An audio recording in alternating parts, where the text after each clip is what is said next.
અરવલ્લીના મોડાસા ચોપડા રોડ ઉપર એક ગમખ્વાર અકસ્માત થયો છે, જેમાં શ્રી આદર્શ વિદ્યાલય એક સ્કૂલ બસ પલટી મારી ગઈ હતી। આ બસ લીંબોઈથી આવી રહી હતી અને તેમાં લગભગ 30 જેટલા વિદ્યાર્થીઓ સવાર હતા। ઘટનાની પ્રાથમિક વિગતો મુજબ બસના ડ્રાઈવરે સામેથી આવતા વાહનને સાઈડ આપવા જતા સ્ટીયરિંગ પરથી કાબુ ગુમાવ્યો હતો અને બસ રોડની સાઈડમાં પલટી મારી ગઈ હતી।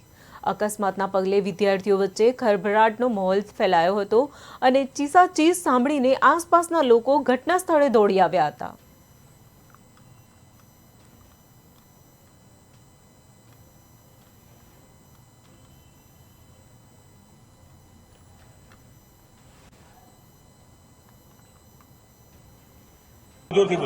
મારું નામ વિક્રમસિંહ ઠાકોર, ગામ ચોપડાનો રહેવાસી છું અને આજ રોજ ચોપડા ગામના, બલસુદ્રા ગામના, ઇટાડી ગામના અને બચડા ગામના બાળકો સ્કૂલમાં અભ્યાસાર્થે લીંબોઈ સ્કૂલમાં જતા હતા।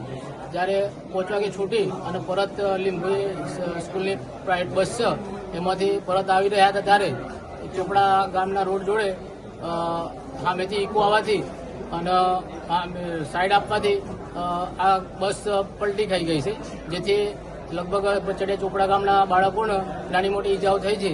તે સારવાર અર્થે અહીંયા સાર્વજનિક હોસ્પિટલમાં દાખલ કરાઈ છે।